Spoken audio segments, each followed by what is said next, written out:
Good morning, everyone, and welcome into Wake and Take. It's your boy Jason, and we've got some football to talk about today. Today, we are going to be talking about some fantasy football assets that are on their last chance. They're walking on thin ice this year. They've got to prove that they can produce, or else they're done. Their career may not be over, but they're at the very least done as fantasy football assets that we're excited about owning in Dynasty. I've got 20 plus players to break down today. It's going to be a good show, so go ahead, take out your coffee, sit back, relax, and enjoy the show. The little video things are gone. Here it is. Enjoy the show.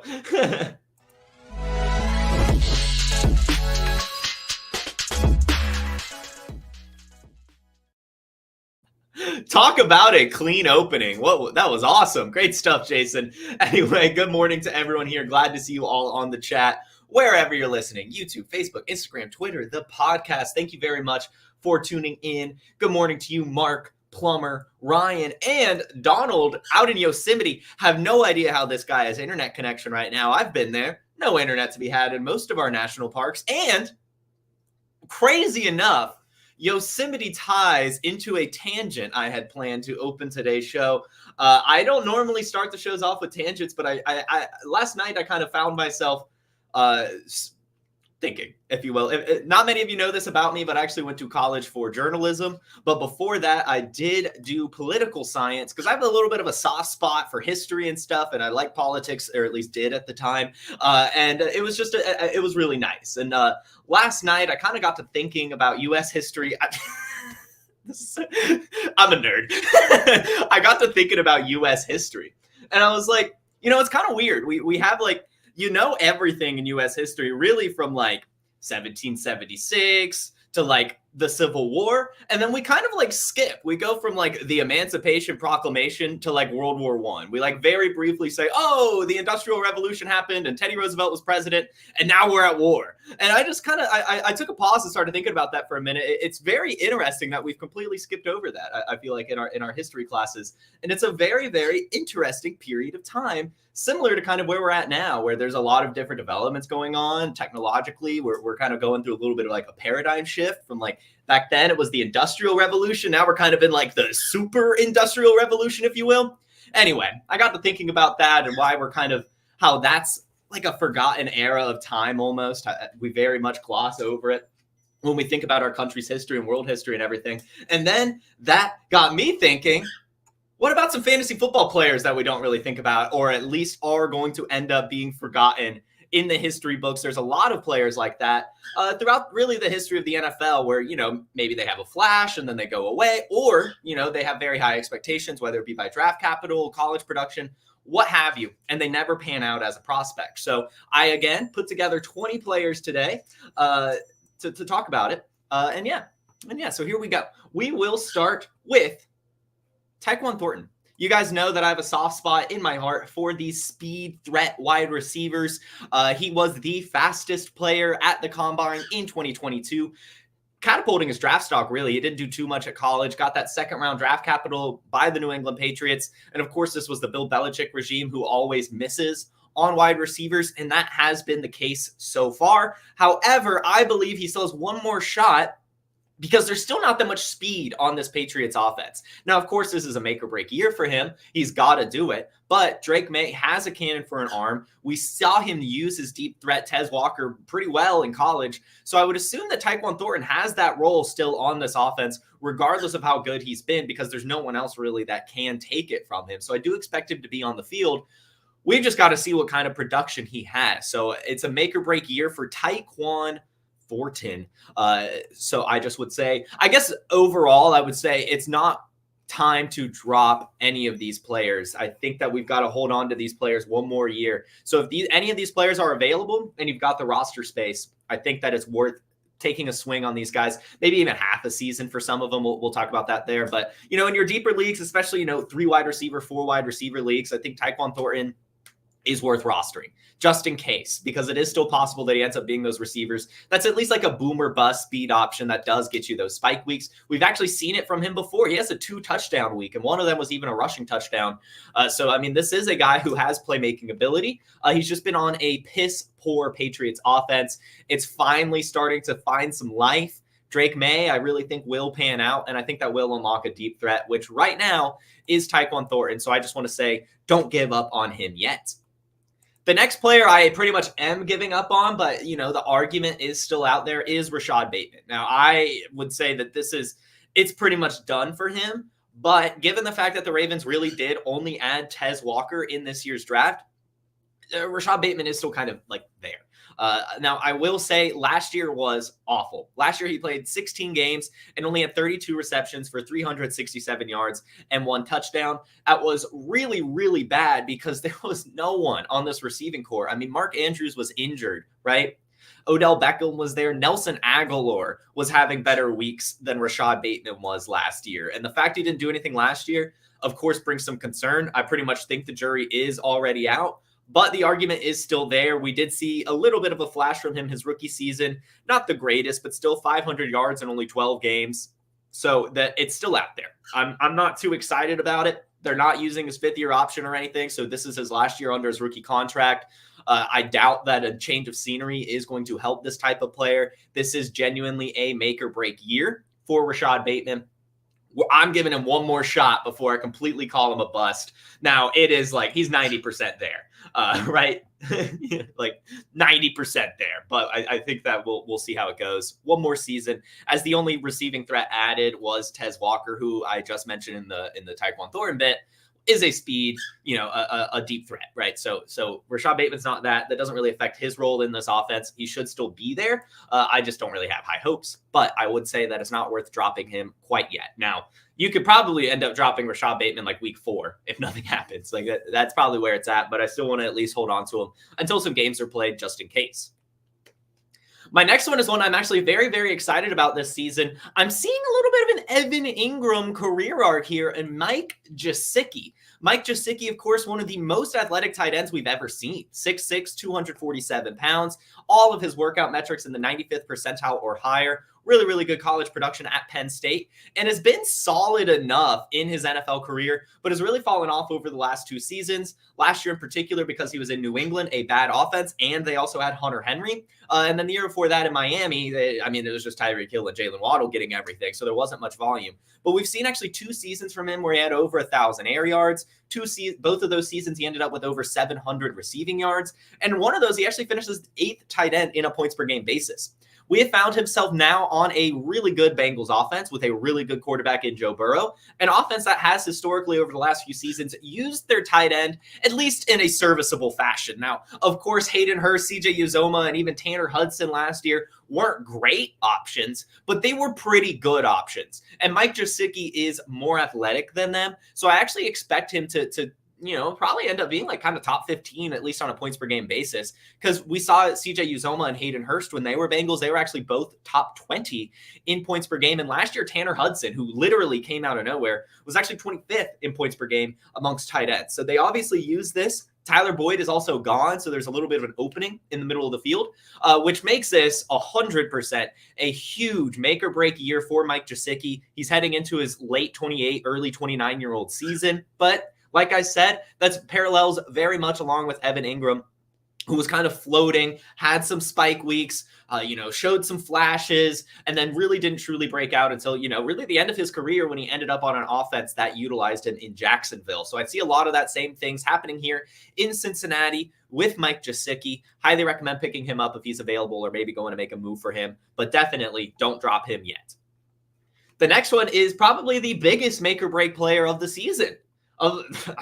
This is a career one. Like, I think if Deshaun Watson can't get it together this season, it's probably over for him. Now, I understand that he is under contract through 2026, but we saw with Russell Wilson last year that they don't care. That NFL organizations don't care. They will, they will eat a contract. They will just eat a contract if they're done with it. And Deshaun Watson has been less than inspiring in Cleveland.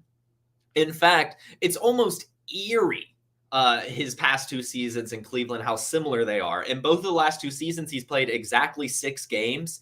Last year, he had 171 pass attempts. The year before, he had 170. Both years, he had barely over 1,100 passing yards. Both years, he averaged 6.5 yards per attempt. Both years, he had around 150 rushing yards with 1 rushing touchdown. Both years, he had exactly 7 passing touchdowns. And both years, he averaged exactly 15.1 points per game. I have no idea how that happened. It's really weird. It's kind of like Tyler Conklin has had the same amount of targets in 3 straight seasons. Either way, though, Deshaun Watson has not been good in Cleveland. And I think that this is the year for him. If he can't do it, I think the Cleveland Browns will move on, regardless of this contract situation. It is just they've got to just cut ties if he can't do it. At this point, it shows that if he can't do it this season, after bringing in Jerry Jeudy, after Nick Chubb hopefully recovering by the middle of the season and having a decent run game, after upgrading the offensive line just a little bit. If he still can't do it, I expect them to just eat that contract, maybe go the Jameis Winston route. I don't know, but I don't expect Deshaun Watson to play much longer if he sucks again this year. And I really don't expect him to get back on track. I've said it before. I think it's just a head case situation, and I don't really know if he's going to get out of that funk without some massages. Donald, what a way to ruin your career by getting a rub. Oof. Yeah, I mean, it seems like a head case thing. It really does. I mean, we know he has all the talent in the world, but he's not displaying it. And that means it's all mental. And those usually stay mental and they don't really get out of it, especially when it's like a really big off the field issue like Deshaun Watson's is. So anyway, the next one is less so because he's also a Cleveland Brown, and it's Jerry Jeudy. Jerry Jeudy is technically on a make or break year, but I think it's more so Deshaun Watson's. Therefore, if Deshaun Watson is bad and Jerry Jeudy is bad, I think we can all kind of paint a picture. Well, we can give Jerry Jeudy one more shot in 2025, which is kind of where I'm at. I'm not expecting much from him this season, so he's kind of a make or break, but more so it's Deshaun Watson. If Deshaun Watson is good and Jerry Jeudy's bad, then that's a problem. But if they're both bad, then I think a lot of people are just going to be able to say, oh, it was probably Deshaun Watson. He didn't end up in the most ideal spot. Amari Cooper was there. Yada, yada, yada. There's a ton of excuses for if Jerry Jeudy doesn't succeed this year. So it's not necessarily a make or break year, but it definitely is if Deshaun Watson ends up turning it around and Jeudy doesn't. We haven't seen a 1,000-yard year from him yet. He was very close in 2022. And surprisingly, he has not been very efficient, actually, which is surprising because he is known as a little bit of like a route running receiver, like a really good route runner. And he's like 25th in average cushion, 14th in target separation, 55th in route win rate last season. So he actually hasn't been that good in the one department that everyone says he's good at. So either way, Jerry Jeudy, kind of a make or break year for him this year. Kind of. Let's see. The next one is Damen Pierce. This one's interesting to me because we as a fantasy football community love handcuff running backs, especially handcuff running backs for older all-purpose running backs that are slightly injury prone. I mean, Joe Mixon has had some injury concerns over his career and is only getting older. Damen Pierce, of course, was majorly disappointing last year, and I think that's kind of playing into his massive fade. But Damen Pierce is still going to get some opportunity this year behind Joe Mixon and has some massive contingent upside if Joe Mixon goes down, which makes it a make or break year for him. Because if Damen Pierce can't produce either behind Joe Mixon or if Joe Mixon goes down, then they will 100% go back to the running back market next year, whether it be via draft or in free agency. But right now, there's not much competition. Devin Singletary's gone, so he is the pure running back too. And he's a really good between the tackles grinder, so he could end up having some goal line work as well. So I just want to say Damen Pierce is not worth dropping yet. I do want to hold on to him just in case. He does seem like a pretty solid handcuff.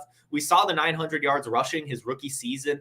And even last year, we saw a couple spike weeks before he got totally faded towards the end of the season. When Devin Singletary came on, but he had 2 double-digit weeks. He even had 2 weeks with 20 or more carries, which is nice. I mean, he can handle that volume. Just something happened last year. Didn't really look as good as he did his rookie season. Only averaged 2.9 yards per carry, but the opportunity is definitely there for him this year. The Fantasy Plumber does make a good point in that he is not the type of running back for this scheme. He doesn't necessarily have the speed for it. But still, I mean, he's going to be thrust into a role if anything happens to Joe Mixon. And I still think even then he'll probably get like a 20% opportunity share with Mixon there, maybe even higher. So anyway, make or break season for him. And also a make or break season for his teammate, John Mechie. I hate to admit it. It's really hard to write off a player given his situation. But now we're in his true year 2. His rookie season with quotes around it was pretty disappointing. Injuries even fell his way last year with Tank Dell. Robert Woods wasn't good, right? But he still didn't do much. He only had 16 receptions for 158 yards and 0 touchdowns last year. And even towards the end of the year, when he was finally seeing the field, from week 17 onward in the playoffs, he actually had a 60% snap share or higher, but didn't have more than 3 targets in any of those games. So he really hasn't done enough. But they spent that second-round draft capital on him. He's an Alabama receiver. We know he's a pretty solid route runner. We just haven't seen anything from him in the NFL yet. And I know he's buried, so it's not like he has to do a lot. But I would like to hear him beat out Noah Brown. I think if we hear that John Mechie beats out Noah Brown on the depth chart and is the wide receiver 4, then I think that we're going to get pretty excited about him as a fantasy asset. But he has to do that. And what the beauty of that is, you hold on to John Mechie. If he still doesn't beat out Noah Brown by week 1, then I think you could probably drop him, because last year, again, as I said, injuries did fall his way, and he still didn't really see the field too much, still didn't see much volume.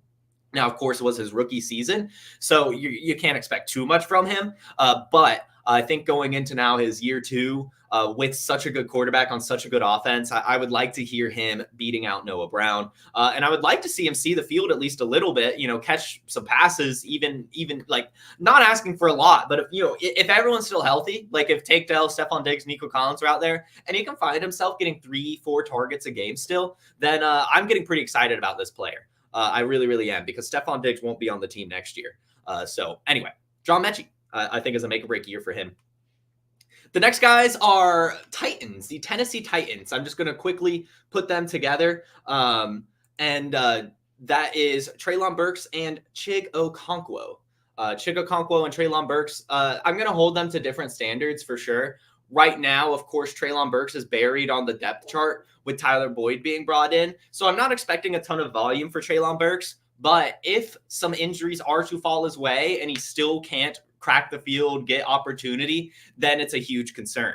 In Chig Okonkwo's case, I want to see him get some usage at least, as he's the starting tight end on a very pass-happy offense. If I don't see him get like 600 yards, I think I'm going to be pretty disappointed in him this season. And I wouldn't be surprised if the Titans end up adding like maybe a second tight end, or just seeing if there's someone else in general if he doesn't pan out, as he is a little bit of a unique build for a tight end. He's a little undersized and a little bit more of like a yak guy. So it's just, he's different and has no ties to this coaching staff. Neither does Trayon Burks. These guys do need to prove something to the staff this year. And if they don't, I think that it could pretty much be over for both of them. But I think Trayon Burks, of course, given that he's a little bit buried, I give him a little bit benefit of the doubt, but Chig Okonkwo less so. With him being the starting tight end, I think we kind of need him to be good. Who was the last good Alabama wide receiver? I guess Devontae Smith, probably Heisman winner, doing pretty good in Philadelphia. Jerry Jeudy is at least still good. I mean, of course, there's also Julio Jones and all them too, going back a little bit further. But there's been some decent wide receivers from Alabama. So yeah. Anyway, the next player. Javon Williams. Javon Williams is on a make-or-break year this year because they kind of crowded. This Denver backfield. And if Javon Williams can't prove that he's a bell cow, then it's kind of over for him at his current value. This could be a very, very murky situation. And if it devolves into a committee at all, no one's going to want Javon Williams. Not at all. He has a good agility score, and that is it. But we've seen some flashes. Of course, he had a really good rookie season, unfortunately got injured in year 2. And last year was incredibly disappointing, but you could tell that he just was not 100%. This year, with the extra health, we have to hope that he is given the early workhorse opportunity, at least early in the season, and hopefully he can hang on to that. But if we start seeing Blake Watson, Audric Estime, Jaleel McLaughlin, Samaje Perine getting mixed in too much, it's over for Javon Williams as a featured running back. It's over for Javon Williams as, an RB2 even. I mean, he's going to end up being a flex play. And then, he's going to be 26, 27. And then we're just going to be wanting to move on from him completely. I know he has really good draft capital. Early second is awesome. But, it seems that he didn't fully recover from his injury. And with it being such a crowded room and him, being taken by a different regime from Denver, then it's hard to expect much from him. But it's, basically a make or break year for him. This is kind of it for Javonte Williams. If he can't, beat out this, let's face it, kind of bad running back room. I mean, like undrafted Jaleel McLaughlin, terrible combine, Audric Estime, Samaje Perine's old. I mean, like Javonte Williams has the juice here, but, kind of lost it last year. In fact, last year started the year off hot and then kind of faded, at least in terms of a snap share, didn't get above a 50% snap share the last 3 weeks of the season. Now, of course, it didn't stop him in week 18. He still got 20 points off of only a 43% snap share, but still, that a lot of that came from pass work. So we'll see. We'll see how it goes. Either way, make or break year for Javonte Williams, as well as his teammate, Greg Dulcich. Greg Dulcich, now, of course, his is more of an injury-prone thing. But, if he stays healthy and can't beat out Adam Troutman, it's also over for him as a fantasy relevant tight end. I want to take a shot on him, as we have seen some really good flashes from him. In his rookie season, he actually had 3 straight double-digit weeks, week 6, week 7, and week 8, and had a couple more double-digit weeks throughout the end of the season. Last year, he didn't do too much, got injured again, and that's kind of just been the story of his career. Injured, recovers, injured, recovers, injured, right? But he's 6'4", 240 pounds, has that third-round draft capital, has above average athleticism across the board, and of course has the long hair that I love on a tight end. So Greg Dulcich, make or break year for him. I think he should very easily be able to beat out Adam Troutman. All he has to do is stay healthy. So hold on to him one last season. This is my next one. It's a bit spicy. I'm not going to lie. Here. Sky Moore, Kadarius Toney. I think everyone has completely written off both of these receivers, and it's reasonable. I totally get it. I think that, more than likely last year was the make or break season for them. But these new return rules do kind of add a little bit more oxygen into their tank, kind of give us a little bit more hopium, if you will, as Kadarius Toney and Sky Moore both can be pretty good on special teams, I would expect. And so I wouldn't be surprised if they end up being one of them ends up being the Chiefs kick returner. Well, I mean, it's probably going to be Louis Rees-Zammit, but could end up being one of them too, at least as a punt returner, which would of course help them get on a roster and maybe, parlay that into another team or something. If they're explosive and can stay healthy, really both of them, but mostly Kadarius Toney, I would say, then I wouldn't be surprised if we see him get another shot, whether it be on the Chiefs or another team. I mean, it sucks, especially with, now it's really crowded as a wide receiver room. There's not going to be much volume to go to them as targets, but I think that they have one more shot because of the return rules, but I don't feel great about it. This is one you could probably drop after week 1, like week 2, maybe give it to week 2 before you do it. But yeah, Sky Moore, Kadarius Toney. I think there's a little bit of hope left. I know it's bold, I know it's brash, but I'm gonna give them till like week 2. I'm gonna give them till like week 2. The next one, J.K. Dobbins. This is another guy that's just been injury prone, but he signed this 1-year deal with the Chargers and, of course, is reuniting with his old coach, Greg Roman, in a very run-heavy scheme in Los Angeles. I am on Team Vidal, but I do expect J.K. Dobbins to get the early crack at the featured running back role with, of course, Gus Edwards getting the shorter, kind of more important goal line work and stuff like that. But what we've seen from J.K. Dobbins when healthy is really explosiveness. He is truly electric. He runs that 4.37 40-yard dash, 5'10", 209 pounds, has a really good speed score, really good at Ohio State, has that second-round draft capital, really good rookie season as well. So if he can stay healthy, I would like to see what he can do. But I think the main concern is if the injury has zapped his explosiveness. If he goes out there and only averages like 3-4 yards per carry even, I would say it's basically done for him as well, at least in terms of having a ceiling. He could, of course, still be a guy if he stays healthy where, is a nice handcuff, comes in and has a few good weeks, good weeks, not great weeks. But I think that's what we've got to keep our eye on is his explosiveness. If his explosiveness is gone, he's probably gone. It's going to be pretty easy to beat a running back with no juice. The next one is Jaylen Tolbert.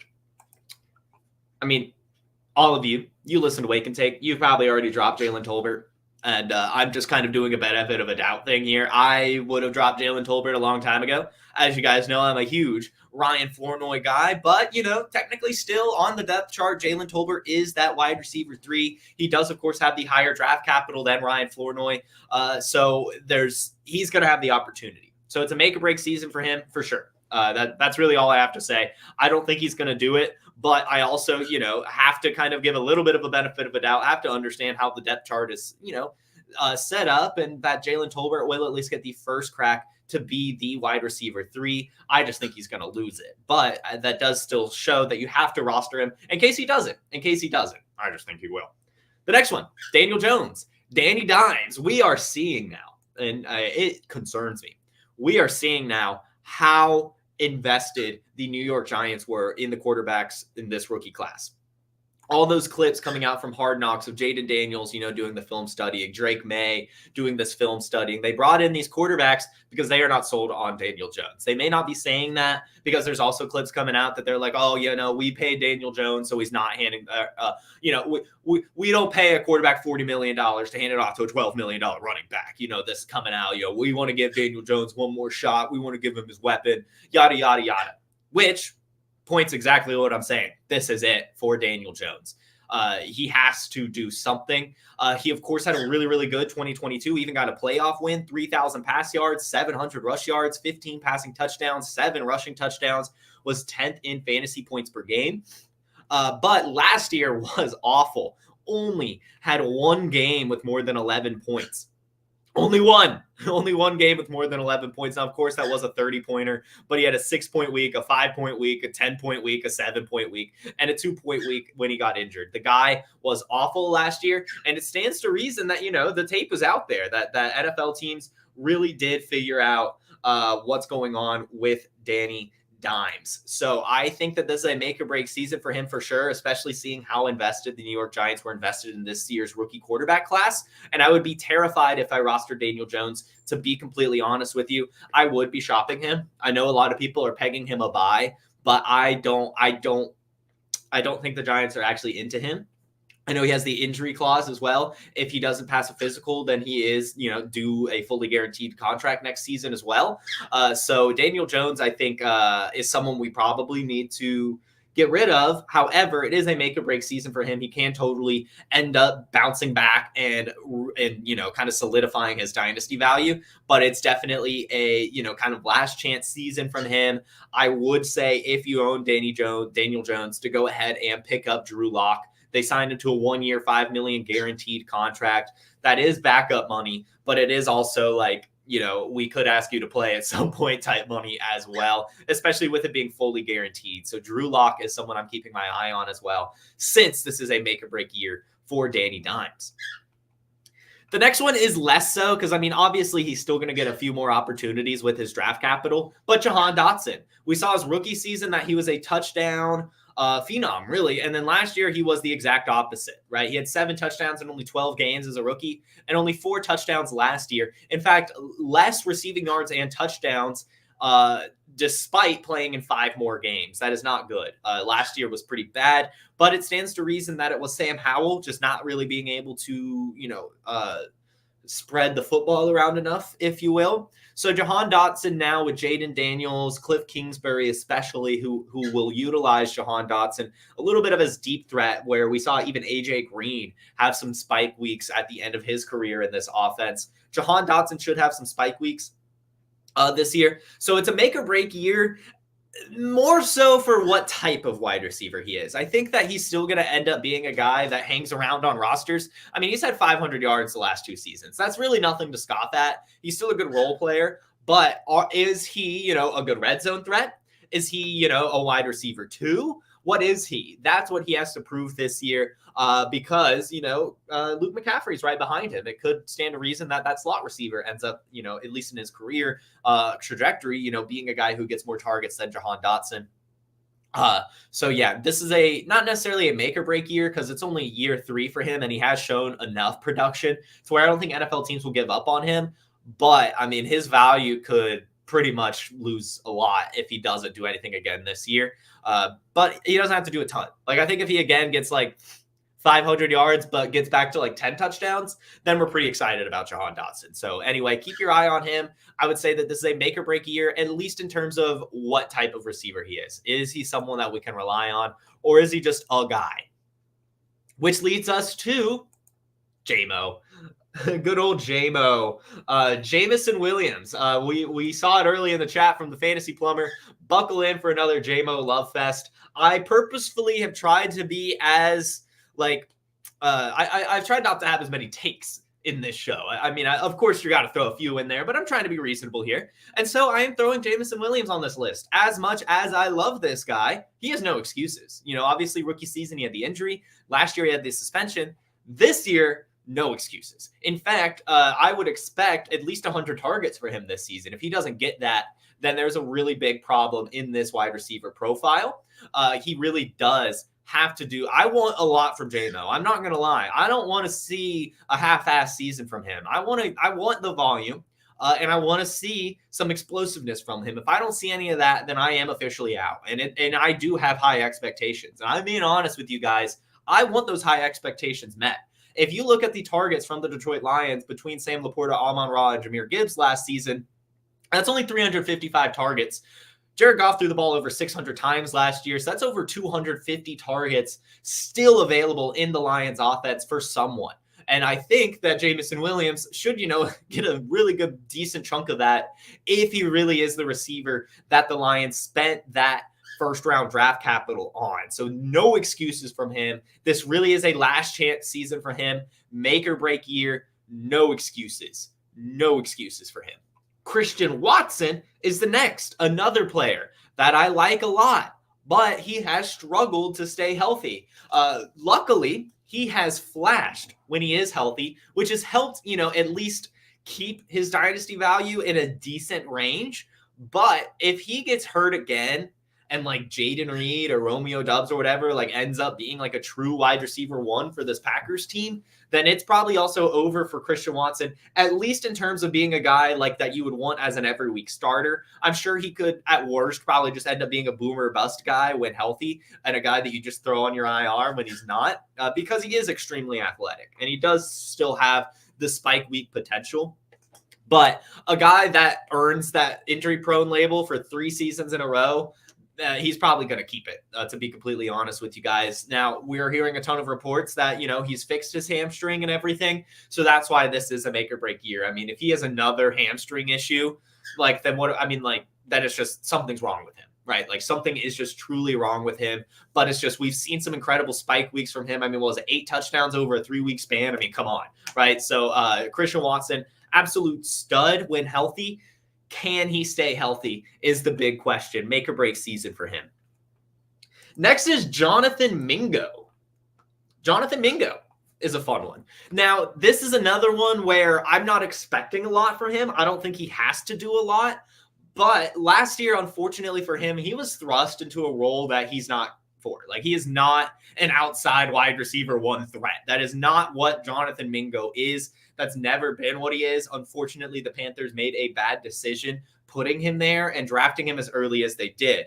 But he should be a pretty decent wide receiver 2. And now it's looking like a wide receiver 3, wide receiver 4. He's going to have a lot softer coverage this year, and he has a lot of athleticism. I mean, he's 6'1", 230 pounds, has that second-round draft capital, ran that 4.46 40-yard dash, and was pretty dominant at Ole Miss, at least in his last season. So I want to give him one more shot. I'm not expecting a lot, but if he can get, 400 yards again, but as a wide receiver 3 or 4, then that's really, really impressive. 400 yards as a wide receiver 1, that's shit. But 400 yards as a back-end roster-clogging wide receiver, that's pretty sweet. And, of course, that means a lot when you kind of look at this roster. Adam Thielen will probably be gone next year. So he'll take another step up next year. And, Xavier Legette could struggle. Deontay Johnson could move more inside. Who knows? But either way, Jonathan Mingo, I think we shouldn't be dropping him yet. And I'm not saying that I have high expectations or anything. Like I said, if he can get 400 yards or something like that, then I think that's good, right? Especially at the role he's in. So Jonathan Mingo, we're going to say make or break year for him. Next one, and this one just kind of sucks, especially with the situation he's going through right now. But unfortunately for Jawan Johnson, he's on the last year of his contract. And given that he was an undrafted tight end, he has to produce this year. And I'm not saying that he has to start week 1 and produce all season, but he should show some flashes when he's healthy this year, or else he's probably not going to earn a contract extension. And at the very least, probably not going to earn that big of a contract, or at least trust from a new team in free agency next year. Jawan Johnson, of course, has the athleticism. He's 6'4", 230 pounds, runs that 4.5 40-yard dash, had 500 yards in 2022 and only 400 last year, but only in 13 games. So, he's about a 500-yard receiving tight end historically. And then the touchdowns kind of are what help propel his fantasy value. Now, I understand he had foot surgery just recently, and we're not sure what that timetable is. Reports are that he should be ready for week 1, but yeah, that's more of like a hope. So either way, I just want to see him produce when he becomes healthy. I don't care if he misses the first 8 weeks of the season. If he spends those next 8 weeks, producing, getting 50 yards and a touchdown here or there, then that's pretty solid. I could see the Saints wanting to extend him and keeping him on their squad. I know Jawan Johnson isn't someone that we're really debating dropping, but still, this is probably his last chance, make or break season for him, as much as I hate to admit it. And it really does suck for him that he's in a make or break year while battling a foot injury. Like, that is a really, really tough break for him. But unfortunately, that's just the game of football. So make or break season for Jawan Johnson. Next, Greg Dortch and Michael Wilson, the Arizona Cardinals, outside of the Marvin Harrison Jr., Trey McBride target hog machine. Both of these guys, they don't have to do a ton. I'm not expecting a lot from these guys, similar to the Jonathan Mingo thing. I just want to see production. I want to see them have, maybe a spike week here or there. I want to see Greg Dortch, get 5 or 6 targets a game. I want to see Michael Wilson used and succeed as a little bit of a field stretching deep threat here or there, make some nice catches. Of course, I'm expecting Marvin Harrison Jr. and Trey McBride to dominate this offense. But I think if Greg Dortch or Michael Wilson, for that matter, don't show any flashes, then they're going to lose their role. I mean, it's very, very easy to replace these guys, whether it be via the draft or free agency. You could get a wide receiver too. You could get a slot receiver very, very easily. So obviously they have a ton of opportunity this year, but if they can't capitalize on it, I could see the Cardinals kind of moving on and looking to replace them. Another two, I only have 3 left for you. They're all Seattle Seahawks, so I'm sure you know where this is going. First, we'll start with the quarterbacks. I would say both of them are on make-or-break seasons, and it's shocking. It is a little bit of a hot take here. Geno Smith, I'm saying, is in a make-or-break season. Well, really both of them, I'll just go ahead and say, because I do expect the Seahawks to be in the quarterback market next year. Right. And so that does make me believe that this year is kind of a prove-it year for the Seahawks quarterbacks. It starts with Geno Smith just because it's a new regime. Now, of course, he has already been announced as the starter, and I expect him to be the starter for a pretty decent time. I mean, 4,000 yards 2 years ago, 3,600 yards last year. They have really good weapons. They brought in this new offensive coordinator that should let him sling it a lot more. So I think Geno Smith should be fine.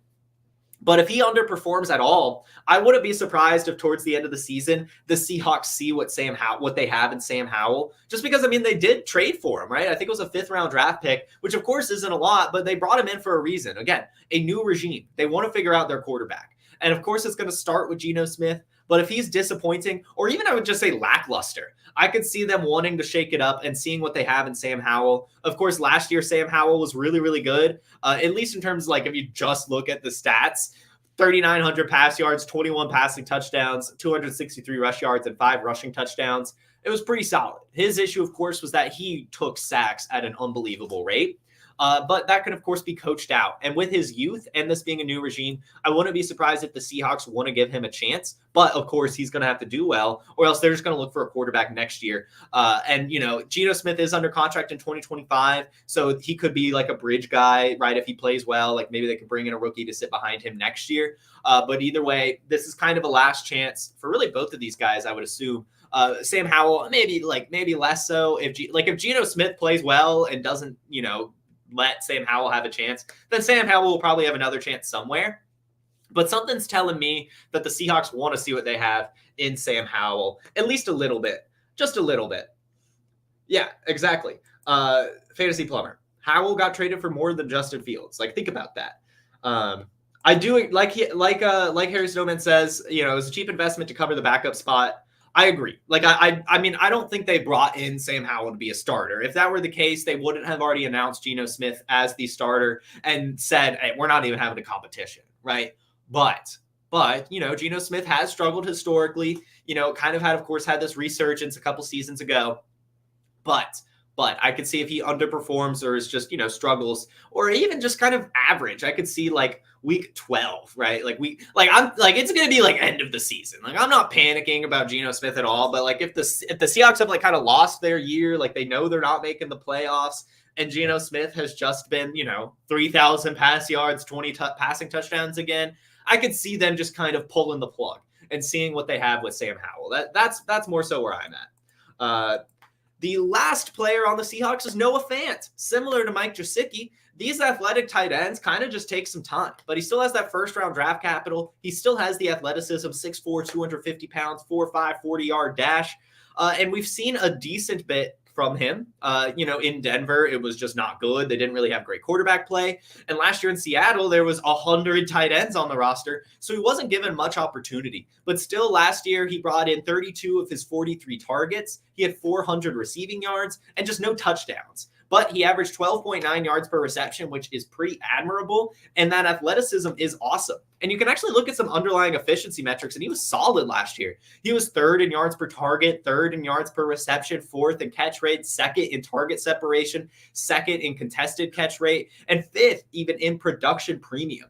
So Noah Fant with the new offensive coordinator, I'm expecting them to pass it a lot more. And given the fact that Colby Parkinson and Will Dissly are gone now, there is absolutely no competition in this tight end room. This is Noah Fant's last chance. Also last year of his contract with Seattle as well. So, he's playing for either an extension or a new contract elsewhere. With that athleticism, he's also only 26. So, so maybe not make or break, but like it is. Right. You kind of we want to see him produce this year. There's no competition. It's going to be a pass happier offense. We want to see it. But given he is only 26, even if he's fine, he could earn a contract somewhere. But as a fantasy football community, we're probably not going to get that excited about it. So Noah Fant, I would say make or break year, last chance. And that is all 20 something. I think it was like 26 or so. It wasn't a good number. But yeah, that was Noah Fant. And all of really the players of make or break status, last chance, don't drop these players yet. See what they have left in the tank for one more season. Some of these players just a week, some of these players a couple weeks, some of these players by mid-season. But a lot of them are, kind of trending towards becoming irrelevant in fantasy football and in the NFL. So that should do it. That is everything I have for you guys. Let me go ahead and pop into the chat, see if we have any questions real quick. I see Mark says that the Seahawks could trade for Dak Prescott. That is true. That is true. I do. Like I said in yesterday and Monday show, I do not expect Dak Prescott to be a Cowboy in 2025. Let's see. Fantasy Plumber says Gibbs out-targets JMO this year. I would be very upset.